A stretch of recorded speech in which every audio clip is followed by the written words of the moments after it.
What's going on, everybody? Paddle and Fin has got a meetup going down October 16th through 18th at Eastport Marina and Resort in Alpine, Tennessee, which falls right on Dale Hollow. What we're going to be doing is just hanging out, fishing.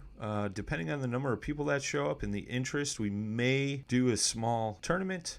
We will have some stuff to give away. Saturday evening, we're going to do a hangout and a little barbecue action. We'll have food for everybody. If you're looking for lodging, you could stay right at the resort. It's $50 per person per night. And what you get is your own personal bedroom on a houseboat, luxury houseboat, courtesy Eastport Marina. That's a special price they gave us to lend to our listeners. If you want more info on the resort, you can go to eastport.info and their website will pop up there. You'll see all the houseboats and things like that. A majority of our hosts are going to be there, and we would love to spend some time on the water with you. This segment is brought to you by JigMasters Jigs. When in doubt, get the jig out. Go to JigMasters.com and use promo code PNF20 and save 20% off your next jig order today.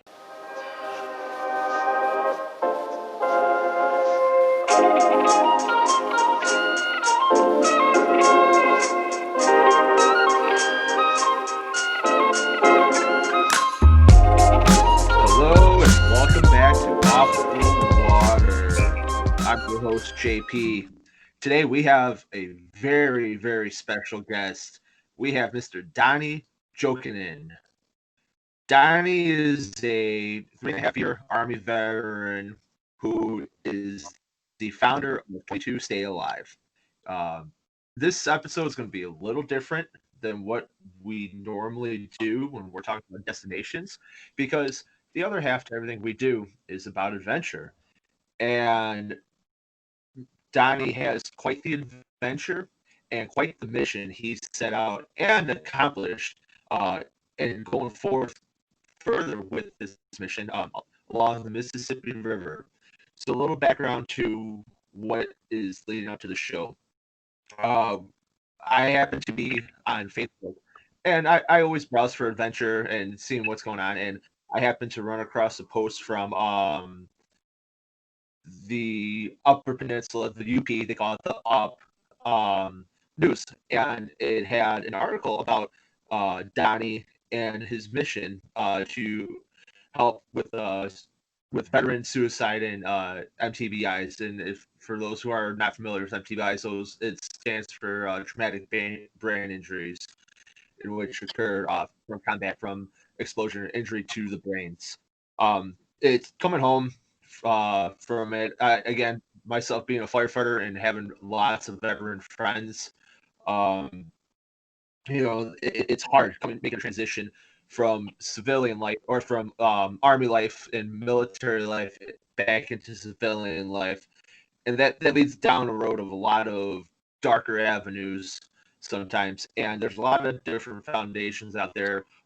22 Rock, 9 Line has a lot of things that go on that try to raise awareness. But the way Donnie did a pretty much 2 months in its entirety afloat from on the Mississippi River from mile marker 0 all the way to the Gulf. And his mission is to raise money and awareness for this organization to help with combating this it's a disease. It's a diagnosed disease. So without any further ado, and I want you guys to grab your coffee, grab your drinks, whatever. We're going to hear from Mr. Donnie and his adventure on the Mississippi. Donnie, thank you so much for being on the podcast, man. Good morning. Thanks for having me. So I gave a little bit of background. I hope I did all right for you. I hope I covered the basis for everything. Is there anything else you'd like to input into there? No, we just basically about 2 years ago, my goal behind it, I was asked before, why I did it, and it was just something that I seen that I could set my sights on and strive for. As we got closer and onto the river, I used it more as like an exposure therapy and physical therapy. And then by the end of the river, You know, it had already solidified my own intuitions. It rebuilt, you know, my family connections. It rebuilt my person, really, faith in humanity and my own free will. I mean, it was huge what it did for me. And if other veterans can benefit from it, I think there's something to be said there. Yeah, most definitely. And, as, you know, not only, veterans, but as a lot of people who are avid outdoors, men and women, what you just described is something we all seek every time we're out on the water, every time we're out connecting to nature. We're always trying to find that connection to rejuvenate our souls. Yes, it does. Yes, it does. So, Donnie, let's start at mile marker 0 and give us the date. So, it was All right. right 4th of July, right? No, we started May 8th. May We 8th. May Okay. 8th we started, and there was 3 inches of snow falling on the ground. When we put in, you know, we slipped and fell down the hill trying to get our canoes in the water, and you know, you could outstretch, you know, finger to fingertip and touch the Mississippi River banks. You know, that's how small it was. Um, and then we continued our journey. It took us about 60 days to get out of Minnesota. We were the first group to start the Mississippi journey. I originally started with Courage Incorporated and a couple, Nate and Krista. And, you know, Nate was a good friend of mine for many years. And we decided to do this trip to raise funds for his nonprofit and try to get them a pontoon boat in the very beginning, you know. And then soon enough, we ran into River Angels. I mean, these people, they'll open their doors, give you a bed to sleep in. They'll, you know, take their shirt off their back. Really, if you need anything, I got a sleeping mat from one when I was it had a small pinhole in it, you know, and I just had nothing else, you know, so I was sleep on the ground, and she just gave me her sleeping mat, you know. She heard that I needed one. I didn't ask for it, nothing, you know. The stuff that they did for us, it really restored my faith in humanity, you know, when it comes to that part. Awesome. So, to give perspective, where mile marker 0 is in Minnesota, and traveling down from Minnesota, you said it took you quite some time. Where Yes. about in Minnesota are we talking about? Lake Itasca it's not mile marker 0. Mile marker 0 is actually in the Gulf of Mexico. This Okay. is the mileage is really weird how they did it. I can't remember the exact number, but it's like 2,300 miles, maybe 2,400 miles in total. Wow.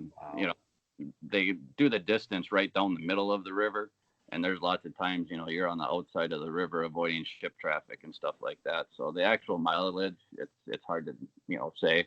The GPSs, they only go north to south. They don't consider east and west either.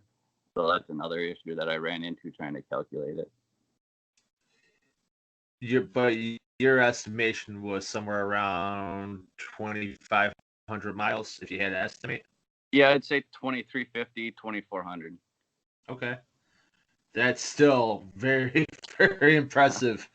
Thank you. So when you're doing this, so okay, so you had snow falling. It's pretty much winter conditions, Yes. and being that you want to pack as light as possible. How did you? What was the mental preparation and preparation physically for this trip? Because you're saying this has gone over the course of a few months. Um, how did you manage to know what you needed and what was truly necessary? Well, the Army prepped me for what I needed, you know, all the times packing gear in and out, you know, that kind of teaches you, you know, what you need. That kind of becomes, you know, secondhand. It's just there, you know, what you need. We dehydrated a bunch of fruit. I had it going here for about a month. And then really hardcore there for a week before because my daughter kept eating all my strawberries. So Yeah, it was just a lot of preparation like that. Mentally and physically is where it came in for me the toughest. Uh, mentally it was leaving my family behind and what I had already had here started. The second guessing of where you want to go in your life and stuff like that.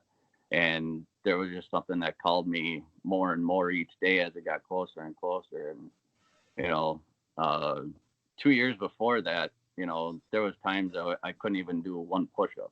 I started with one push-up, and now I think I'm about 20, sometimes 25, just because of my shoulder issues and stuff like that. I can't physically do it. So I just push myself as hard as I can every day, just like I did on the river. And that kind of mentality kind of stepped me up into where the river was actually putting me. So in all, it was prep in itself. Everything I've been through, it was prep for the river. So mentally preparing, physically preparing by doing, push-ups and upper body training. And you said in terms of packing, the Army had prepared you for that. How much gear did you actually bring with you during this? It's hard to say the exact poundage. Let's see, probably at the beginning, I probably had maybe 600 to 700 pounds, maybe 600 pounds of gear. Holy crap! That's food and everything, because that was my lifestyle out there. I stayed on the riverbank. I brought everything but the kitchen sink. So yeah, I had about 1.5 inches of boarding room on my canoe. So it was pretty low there, but we didn't have much waves either. It was pretty calm and steady until you got some of the rapids and stuff a little further downstream. But yeah, we walked it there was one part there we were walking on brown, cobblestone underneath the river, and there was probably about a foot of water, and the canoes were dragging bottom, and we had to get off and actually walk them. I think it was close to 4 miles and maybe 2 miles in that cobblestone, and that was brutal, absolutely brutal. Oh, I could only imagine. Now, did you have 600 pounds of gear going throughout the course of the trip, or did your load lighten as the days progressed? Yeah, I lightened up as much as I could. We started off with winter gear, and then pretty soon, it was spring, and then it was summer because it went from 30 to 90 degrees in a matter of a few weeks. So we were shedding all that winter gear, getting lighter as we went, and then you found that you just brought too much. Yeah. Yeah, it's 600. At that point, it's like a mini tugboat, just like you see on the river too. Yeah, yep. That's a lot. So, all right, so walk us through it. So we get through Minnesota. You're going through the cobblestone. Now, the areas where we normally fish are pools. I fish personally pools 7 and 8 around La Crosse. Okay. So how let's give a timeline to where it was from Minnesota where you were to get to La Crosse. About how long was that? Just in terms of your guys' pace going down the river. I want to say that's around 50 days. 50 days, and it doesn't even seem like that far. July 4th when we arrived in La Crosse area. Around the 4th of July. Okay. Yeah. And so we're 15 days in at this point. For the last 50 days, what are you doing to actually survive, to shower, to sleep? How are you setting everything up to just maintain when you're not paddling? Let's see. I'll give you like a rundown of my day. I would wake up with the sunrise, and a lot of times I was in so much pain, I had to just wait for my body to start cooperating with me. I do my stretches, take my Tylenol, medicine, stuff like that, drink a Monster. get my head right, basically trying to push myself mentally every single day was probably the toughest. That mental fatigue and breaking through it, you know, when you first wake up, it's hard, but when you start actually paddling and, you know, the pain and threshold goes up, you know, and you meet that wall, breaking through that wall is very tough, very tough to do. So, you know, we would then pack up gear when we were all set and ready to go. You know, that would take probably a half hour to an hour, depending on how much gear we had to bring out that night, food wise, or, you know, protecting ourselves from the weather. So, and then getting it back organized into the canoe each day, because if you move it one way to the other side, you know, you got to deal with the weight, you know, so it's pretty sensitive when it comes to that. You know, you don't want to be paddling too hard on the right, because then you're going to get tired and sore. And then we would get on the river, paddle as hard as we could. You know, there was times it was 7:30 to 10 o'clock, you know, at the latest, depending on our health wise, that we would get on the river, and then we would paddle 8 to 12 hours, you know, depending on our body and condition. There was times, you know, the wind would be blowing so hard, you'd be paddling backwards for hours. And, you know, like, especially on them pools, like lacrosse area and stuff like that, you know, it was basically a lake that was flowing backwards. But then, you know, there was times we would stop for lunch, you know, you eat in the canoe while you're paddling. You know, it's just like work, you know, you get in your canoe, you work until you're done, until you're beat. You know, that's how most production workers are, you know, and that's kind of my mentality too. You know, I work until I'm done. So there was, and a lot of times that kicks in at noon too. So you got to push yourself that much further until 5, 6 o'clock at night, you know. But getting on the river and having that peace that comes with it. At first, you don't know it. You don't see it until you're ready for it, and then it hits it pretty hard. Wow, that's awesome, man. You know, and you know, it's like you said, it's like work. You know, and just to kind of one thing I didn't ask you about, on an average day, how many miles are you putting on paddling? In the beginning, we were lucky to hit 5 to 7. Okay. And then when the river started picking up, you know, we were putting on maybe 20 around the end of Minnesota. And those were tough days. Those were very hard days. You know, it was paddling very tough. But So then near the end, Illinois area near Cairo, we picked up to 50 miles a day. But then we got back down to near the Gulf, and we could barely hit 20 again. You know, it's just how the river flows. wow. So yeah, you know, without jumping too far downstream. So, you know, and that's crazy. You know that you're going. Obviously, slow moving river. You're gonna have the less amount of miles, but when that current's picked up, you're pushing and you're gaining more. That's, I mean, it just shows that that's why they call it the mighty Mississippi, because it's, you know, just from what I've fished, it's there's whole different areas itself. It's yeah, there's a flow like a river, but like you said, lacrosse is like a lake.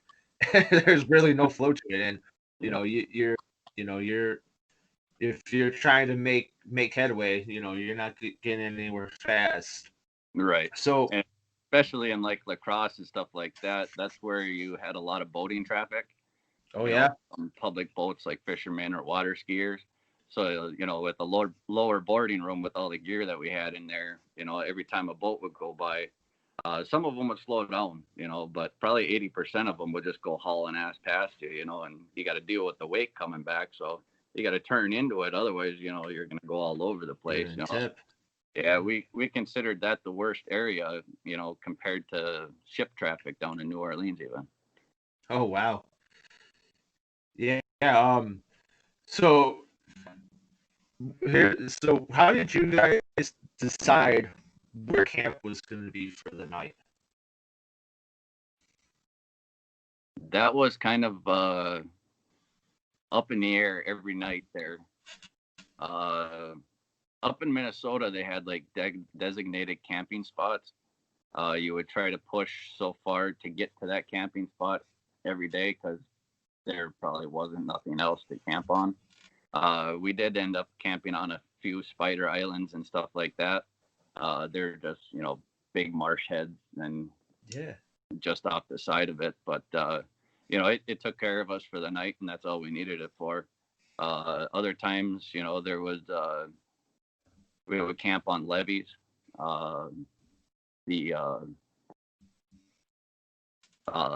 Just off the pools and stuff where you would meet the dams and the lock. Right on the backside of the lock and dam, a lot of times there's camping areas there too, or like a boat launch. So there was times that we would stay there. My mom, she drove the support RV. She would basically drive ahead of us every day, just looking for spots that she could get to us. By that time we were going less gear, and with that happening, the sun came out, and we were carrying less water, and eventually, we started drinking too much water, and we would be running out, so she would have to come and resupply us, midday. Did you ever have to worry about water toxin or overhydrating at that point too? Yeah, I got salt lock up multiple times, and knowing how to deal with that, drinking water just never covered it. Let's see, I had so much sodium intake from, the beef jerkies and the Gatorades trying to replace that salt that I just took too much. Let's see. I forgot where I was heading. The dehydration or overhydrating causing water sickness. Okay. Yeah. And with my TBI anyway, I'm very dizzy as it is. And then when you're on the water paddling all day long, you got that steady flow. So it really messes with your head. Yeah. So, all right. So let's move further downstream. So we leave La Crosse, right? So the next big area down from La Crosse would be, around Davenport. How long did it take to get to that area? I'd have to look back on my pictures and notes there for the exact timing and the mileage. I didn't really pay attention to that. But I want to say a couple of weeks from that. Wow. That's so. Just listening to your story right now and putting it into perspective. Driving the Mississippi River from Illinois to, let's say we're Davenport, the East Dubuque area of Illinois, that area where Iowa, Illinois, and Wisconsin all touch. It only takes maybe 3 hours to get to La Crosse.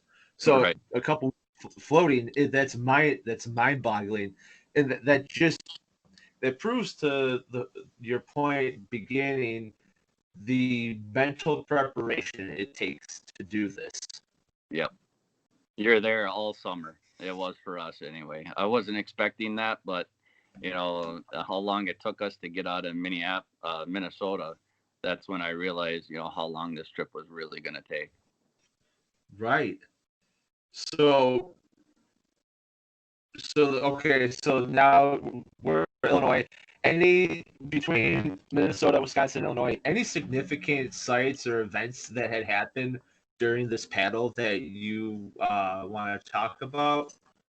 The biggest one is my friendship basically ended with the couple that we started with. That's a whole ordeal in itself. And I don't really feel this is the time or the place to do it, Sure. But we had a falling out basically. And then the other part was after that, our spirits were kind of down, and just out of the blue, a friend from Michigan that had moved to Illinois came to visit us at a campground and spent the night with us and hung out, and our spirits just returned. And as they got there and we were setting up, we went through there was tornado warnings and stuff like that to the east or northeast of us, and the storm moved in there, and we must have had close to 80-mile-an-hour wind. So we were holding our tents up and trying to get the gear so it wasn't blowing away. We had just set an awning up, so you got to deal with the elements as they come. Yeah, I mean, there's so much that's thrown to you in doing this, and I like I said earlier, I'm glad I have you on here, and I know that our listeners are going to appreciate every bit of this journey. And because like for myself, a little bit of background, me and my buddies, we've gone out west, we've primitive camp, we mountain biked through Canyonland National Park, with primitive camping in the same sense. We only did it for 5 days, so and Right. we had our little bit of trials and tribulations. But what you're doing is on such a grander scale, and it's amazing. And again, we'll get into it about the organization, but kudos to you, man. Kudos to everything you've done. Not gonna lie, there was multiple times I was ready to quit. That's tough. That's how tough that was to get up and keep going every day. We took 14 days to ourselves where we stayed in a motel or had River Angels let us stay overnight, and actually unwind. Because we heard before, somebody told me if that river ever becomes not fun anymore, get off. And that's very valuable. So now we covered Illinois, Wisconsin, and Minnesota. So let's go down. So let's start St. Louis, right? So we took a section. We're down in St. Louis. Yep. Anything significant around there that jogs your mind about what was going on or what could have happened down there? Oh, very much so. Right around that same time of Illinois that we had just talked about, that's when all my gear started to get really worn out and depleted. It was already pretty wore out already, but and I was on my own, so I didn't have any radios to talk with the ship barges. I had no preparation with the locks except for a cell phone that barely had reception when we got to the lock. So then I could coordinate with the lock master, on when we could actually transport through downstream. Relearning all of that radio lingo and stuff like that, that became interesting too, but that's further downstream. I got worried, I got, how do you say it? Almost defensive, for myself that I wasn't going to make it. Just because of all these extra worries that were on top of me then, because basically I took the leadership role and I didn't do any research into being the captain. I was originally just following along. So every day I would go to bed or get ready for bed there. And that's when I would start doing my research for the next day. What's coming up? How many miles can we paddle? How much did we did today and what weather conditions, and I would just triangulate where we could get next. And that really started to help out, with the RV and stuff like that. It became a well-oiled machine at the end. But without all these trials and stuff, that stuff wouldn't have came in. I wouldn't have been put in that situation to have to do that. Yeah, and just let you know, it's funny. We were just talking about this yesterday at the firehouse. Someone has to take that role of the leadership position. As much as everybody wants to stay back and just be a grunt, someone has to lead.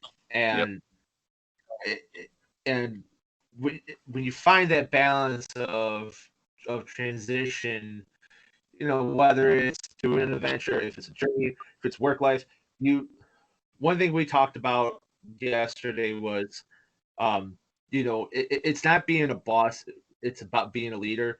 And when you lead your men in a direction that you can know and trust them, you're going to have unlimited, not necessarily respect, but you're going to get the most you're going to get the most value out of your people Yep. when they're treated like assets. Agreed. Yep. So, and then just to keep going on that, the last subject there, when I was feeling like that, I had reached out to Camp Hope, Mr. White, in Missouri. They had helped me in the past with my PTSD. They brought me down to their camp, and they, brought me on hunts. They take you in, as a friend, and then you leave as family at the end there, and that's indeed what we are. They brought me down to Texas there for another hunt, and it's not just about the hunts and stuff like that. That's sure the main focal point, but what happens behind the scenes is the main focus. And I didn't see that for many years. And when I was on the river there, and I asked for help, and all of a sudden, all my worries, started to just disappear with the help that I was receiving from them all. It solidified because of already the stuff that I had been through, and I had already started 22 Alive, and kind of started explaining what I had already been going through and stuff like that on there. But it just opened the doors that much more to all the other veterans. It just wasn't myself anymore. It was way above and beyond that I could see all these holes that weren't getting filled, and they're probably still not getting filled, fully. I'm sure I'm going to miss stuff too. Just, I'm human, but I'm trying to encapsulate all of that into what I know, what I've experienced, into VRT&E and 22 Stay Alive. you hit it on the head. And we, again, back to that talk yesterday about we're only human. One thing that, so I had a choice when I was 18. I was in a fortunate position. It was either I go to the military or I had the avenue to go the route of the fire department. I chose the route to go to the fire department. But again, paramilitary background. All my DIs were ex-Marines. So it was them really boot camp for 6 months. But nonetheless, when you were taught it, and you were taught to be built up, to be broken down and rebuilt again, and there's a lot of individualism and self-sufficiency that you are taught. And as not only I see it in myself, and I understand where you're coming from. When you're so self-sufficient, the biggest and the hardest thing, and you did it, is asking for help. It is so hard to ask for help when you are a self-sufficient person. In your mind, you become, I don't need, I've done it on my own for so long, I can continue to do it. It's not until you don't even realize that you're losing control that asking for help is what you said. It releases and it solidifies so much of what you've done. But until you can, and I 100%, there's things I've seen where I know I probably have undiagnosed PTSD. I don't seek it out as much, but there was the hardest thing to do is ask for help when you are feeling compressed. That's harder than anything that will ever be. Yep. And even just man,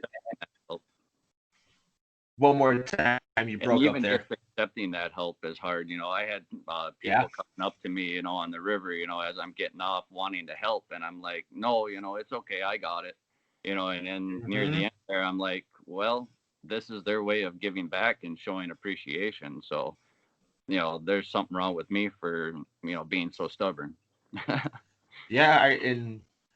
I totally get it, Donnie. I get it, man. And like I said, you're hitting on the head and you're pushing forth with it. That's awesome. But I'm gonna circle back to everything about 22 Stay Alive and VRT and E, but let's continue on our journey going down river. Okay. Yeah. So Go ahead. I was gonna say, lead the way, man. I take it you're able to get through the locks. You're coordinating with the gatekeeper. By now we're down in just past St. Louis there, and reaching that arch that was huge. And then backing up just a little bit, Cairo, Illinois is where Lewis and Clark stayed on one of their nights, while they were going upriver.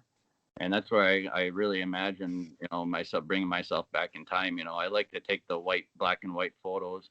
It just, I don't know, solidifies your spot in time there on the river, or it's timeless basically. And then I just imagine myself, camping on the river there, the same place as these explorers were. And I don't know, it kind of two and two together, the adventure spirit, really came out in me then. Then down by St. Louis there, we reached the arch, and, reaching that was pretty much a big milestone. I knew that the hardest part, the most physical part, was behind me. All the locks and dams were done. There was no more of them. That was very physical. Every time you would reach a lock and dam, all them big lakes behind it, there's no current basically. So it's you got to prepare a day ahead of time before you reach a lock lake. For me, anyway, it was. Then we got down past St. Louis there, and my confidence had really gained with all the gear. I was playing with the gear, while I was supposed to be paddling. My dad looking back, come on, let's go, and here I am playing with the GPS. But that made it fun. My dad went over. I almost got sucked into Devil's Hole. So that's a pretty cool story. Let's hear that. We were on I took the middle because I heard a way dam. They sound like waterfalls as they're coming up. Mm-hmm. You can hear the rushing water, and you're far away, and I heard the rushing water coming up, and I started moving to the middle because I knew from experience that where the way dams were, and they're rougher to go over if you're near shore where they start. So my dad, he was taking the inside shoulder there, and I started moving out. So we were basically in parallel like this, and I was yelling, way down, and I got over it. It's a pretty good drop. I had a pretty good tickle belly roller coaster over the top of it, and I started looking over my shoulder, wondering how Dad's doing, and he told me afterwards he got sucked into it. There was a whirlpool right afterwards, and it took the bottom of the kayak down, and he had to really dig to get out of it. But that one was pretty eye-opening for all of us, and how dangerous that river can be at sometimes. Then we St. Louis there after that. It was really beautiful. The Kentucky rain, how they say that. It's true. It rained there probably once or twice a day. Maybe it was season, maybe it wasn't. I don't know. But yeah, that's when the paddling became. You can't see nothing from the river. It all really looks the same. But if you get off the river, Illinois is flat on the opposite side of the river. But on the river, it all looks the same. There ain't much you're missing except for Lake La Crosse. There's some big mountains and stuff like that. Carved out from the glaciers, which are really cool. Cool. Up in Minnesota too, we had a lot of stuff that we had the volcanic ash. We put up with COVID and the masks. That was a whole ordeal in itself, trying to resupply, and people wanted to make you put on your mask, and I don't believe in them. So I don't believe, corporations have that right to, make me put on a mask either. And so I exercised that right, and it got tough near the end. There was times I was going without just because I wouldn't put on a mask. We had the volcanic ash. What else did we have? Near the end there, we had the hurricane, the heat, the mosquitoes. There was where were we? Vicksburg, and Okay, we arrived. Mississippi. Yep, we arrived pretty late there to one of the casinos that we were gonna hopefully spend the night at. And we pulled up there, and where we were gonna dock, it wasn't a very good docking spot, so we had to go back upriver about a mile to get to where we wanted to dock at. Well, as I turned around and went back upstream, that's when I seen this little black thing in the water. I was kind of like, what the heck is this? And then I seen its head, moving back and forth like that. I was like, hey, there's a snake, and I had been warned about these things, it's a water moccasin. And I got closer. Oh God! And he slaps his tail in the water and just takes off. I was like, wow, it was pretty cool. We dealt with what are they called? The alligators and crocodiles down there. They're alligators. They would pop up out of the water, kind of look at you, pop back down. They never really mess with you. Up north in Minnesota, it was the bald eagles, swans, and it was baby season when we were up in Minnesota with some of the swans and stuff. And there was one area in particular, it was all marsh, and you've seen baby down feathers all along the marsh. And the whole water, it seemed like, or the air was just vibrating from the baby coos, because there was just so many of them, thousands of them. And that was pretty neat and memorable. I had bald eagles show me where to land at night. They would fly ahead of me, and they knew I was looking for campsite already, and they would fly ahead of me and go either to the left, go either to the right, and usually right where they would leave the line of sight of where the river is and hit the woods, that's where the campsite was. And no doubt, almost every single time, very close to that, I was able to set up tent. That's awesome. That's pretty cool, man.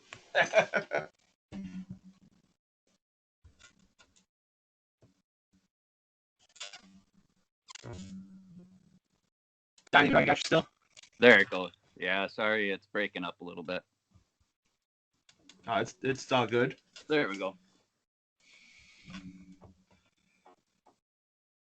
That's cool that you were able to follow the trace of the eagles, man. That's wild. Yeah, that was pretty neat. So you fought off water moccasins, you pushed through alligators. So you're in Vicksburg, Mississippi. So at this point in Vicksburg, how long has this journey been so far? Vicksburg, I think, would have put us 90 days. 90 days in. So 3 months. So Yep. So you're just 3 months, or if not over, on your adventure here. Now, Vicksburg to the Gulf. Now, I just know driving, that's maybe about 5-6 hour drive. So now your next big stop is going to be New Orleans, correct? If I'm not mistaken, following your route. From there, that's pretty much the next one. Yep. So how long did it take you to get from Vicksburg to New Orleans in that time span? Well, I can tell you we got to the end there at 113 days, and I want to say we were day 90 something just before that hurricane started to move in, and we were in just reaching New Orleans. Did you get caught in the actual hurricane? It luckily moved to the west of us, to around the Appalachia Trail area, and moved up. And we were just north of New Orleans, so it worked out perfectly. We just had a little bit of rain, that came off of it, and the winds at the top of the tree level. It was nothing bad. Cool. Nothing like what them people went through over there, where the total devastation. Them right. hurricanes, their wicked power. Oh yeah. So I've been down to New Orleans.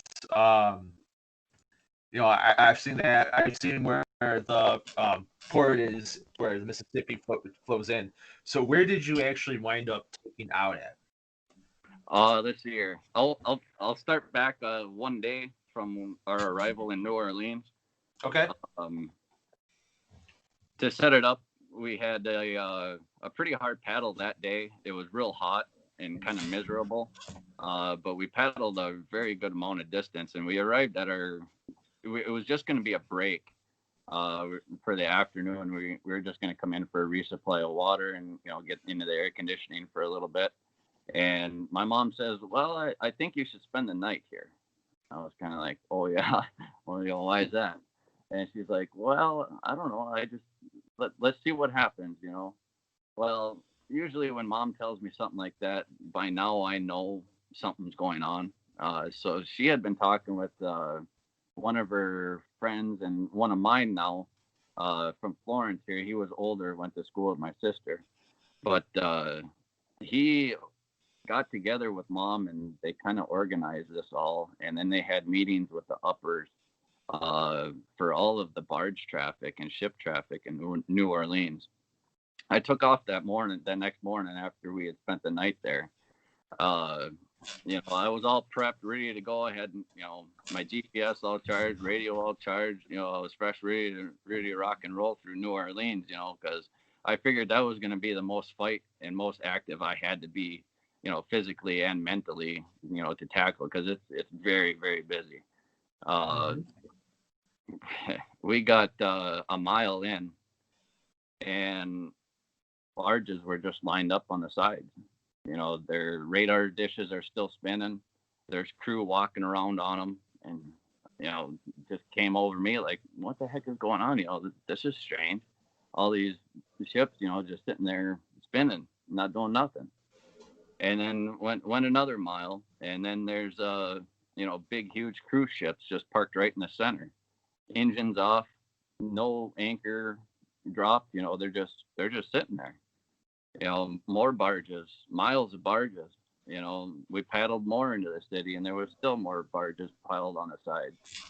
And, you know, I came to the realization, you know, I was thinking to myself, what the heck is going on here? You know, I was kind of clueless to it all, and then I was like, holy shit, you know, they're paying homage. You know, they're paying their respects for every single other veteran that they've had in their life, you know, that has ended themselves, or, you know, they know somebody, and this is what's happening, you know, flying the American flag down New Orleans, and they're all paying respect. You know, it was very humbling. It was something, it's almost undescribable. Yeah, it was a very emotional day. I got in, me and Dad got into trying to Bell American, no, what is it, American Bell something, man, I'm terrible. I should have wrote that down. It's on my post though on Facebook. The barge company that actually did that and everything, they had us meet up there at one of their docking areas for their ships, and they send out captains and stuff like that on a schedule. But after going through that, you know, I was real taken back, and we had finally made it around the last corner and got up to the shipping barge there, and we couldn't see nothing really. And then I saw my mom and a whole bunch of people on motorcycles, and they started rapping their engines, you know, and that was probably the most beautiful music we had heard in a long time, you know. My parents ride, and I've loved motorcycles ever since I was a kid, and, you know, it gave you goosebumps, you know, hearing the motorcycles, you know, because there was probably 20 or 30 of them, you know, lined up there on the barge dock. And we pulled up there. The guys took straps and a big crane and took our canoes out of the water, and they took them out because the hurricane was coming. We didn't know that we were going to be off river completely. We kind of made that decision during the whole event and party that took place. They brought us to their MC club and stuff like that, and we were able to unwind and eat some food. Went back, and that's when we talked to the river master of the barge company there. he has a little computer, and they brought us in there, and we'd check the weather, and he showed us all the stuff that was coming on, because at that time I was kind of like, well, we're so close, why not keep going until we're actually forced off the river from Mother Nature? And well, we made the right decision in getting off, because that swell that comes up the river, we would have gone nowhere, and who knows where it would have went from there, but yeah, that whole experience was, I don't know, inspiring and humbling at the same time. I mean, if there's no better definition of showing true American spirit and support, that's it right there, man. That's 100%. I mean, just listening to it, it warms my heart, gives me goosebumps, and it's that's freaking amazing. So when it ended, you guys pulled it. You guys are out. You guys are getting replenished. What's going through your mind now that you're done? You've accomplished this. What's running? What's turning up there? I didn't feel that until a week after I got home, and I woke up one morning and I was like, shoot, I don't have to grab my paddle. I don't have to paddle today. And even my dad said that to me a couple of times. We don't have to paddle today. Doesn't it feel good? And then there was the other times you were missing that paddle, So yeah, there's something to be said there yet. I don't have the exact words for it all yet, but someday I will. Yeah, for sure. So now you have some time in between. Let's and obviously when you did your foundation for 22 Stay Alive, this was the big mission of it. Now you're moving on to new chapters in your quest for support. So let's talk about your organizations and what you're doing and what your future plans are. All right. Yeah, VRT and I was wanting to do something like this years ago, but nothing ever came into fruition, and it was probably on purpose. I probably wasn't in that right place, to be able to impact in the way I want to. But eventually, VRT and the veterans, it would be nice to be able to get a hold of all of our American veterans, all the disciplines around the racetrack, every, race that's on in America. I would like our teams to actually be there and be participating, on the racetrack as a team, at building that camaraderie up. There's people you might not know that are needing this, and they probably won't express it, until they're into it and actually feeling the love, so if we can impact those guys like that and, slowly start bringing them home, why not? What better calling is there? Yeah, for sure. And by all means, that's awesome. Now, before the show was going on, you were talking about on the racetrack, but you're also planning on taking them out on expeditions as well. You want to explain a little about the expeditions you have planned? Yeah, it's kind of a multi-layered. The racetrack idea, it's a place for you to get your aggressions out.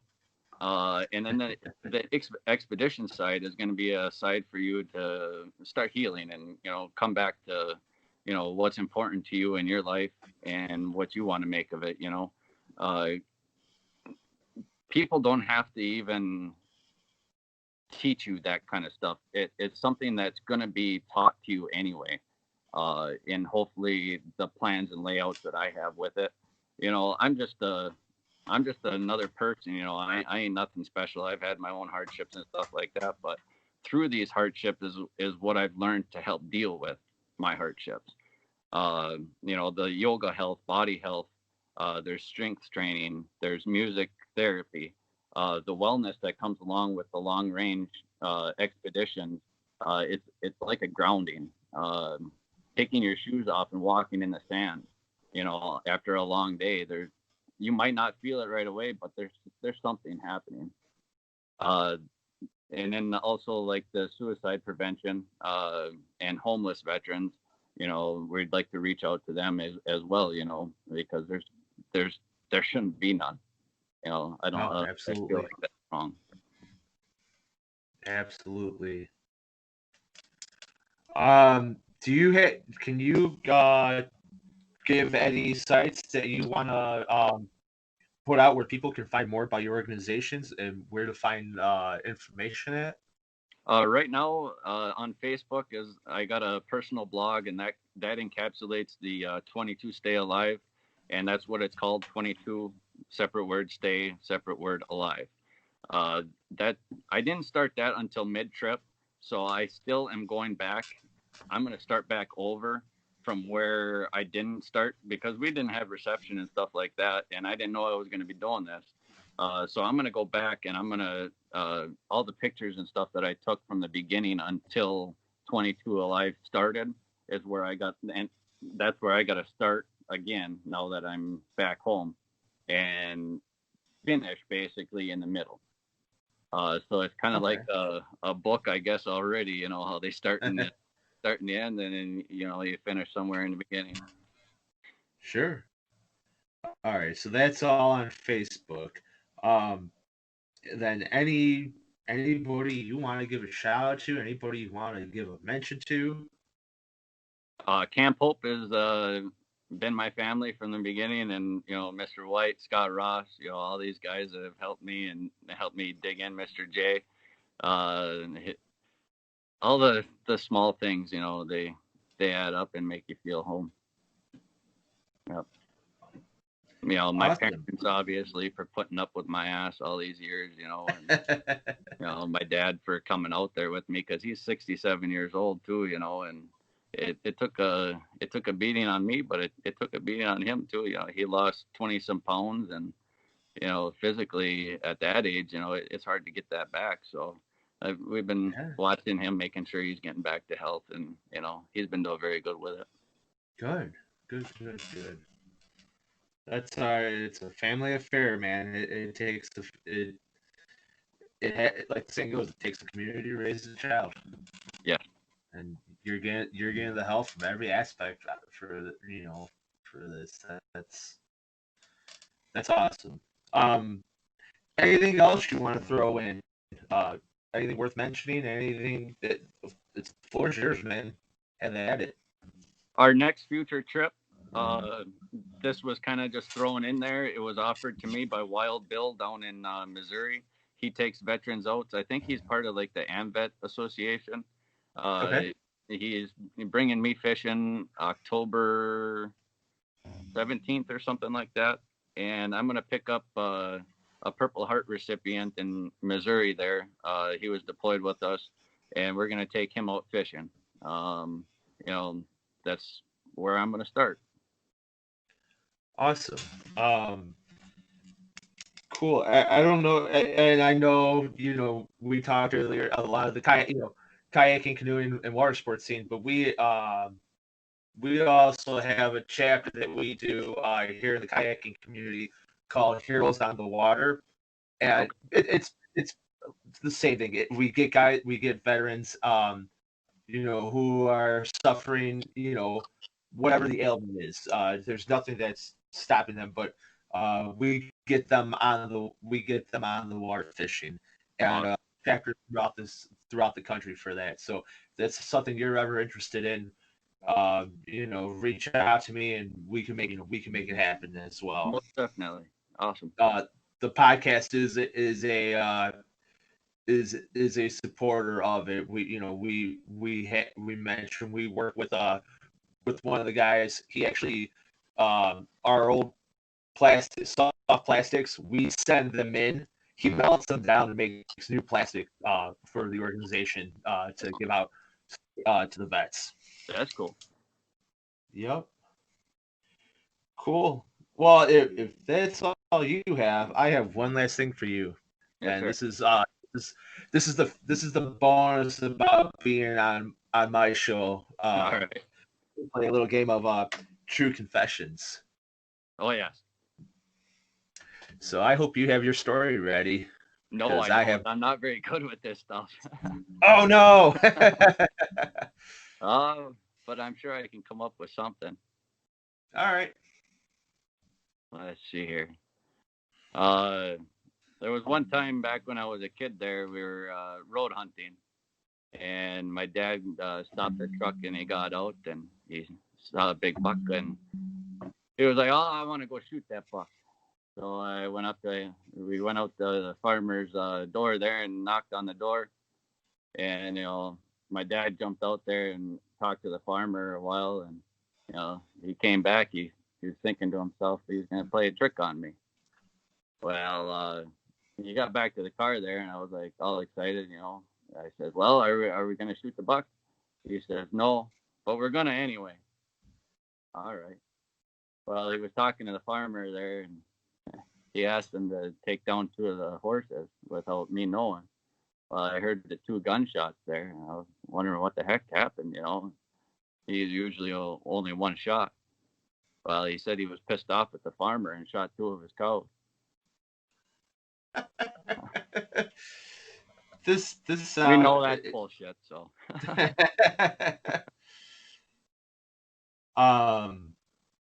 Yeah, I was gonna say it sounds too good to be true. Given how genuine he sounded on the water with you. Yes.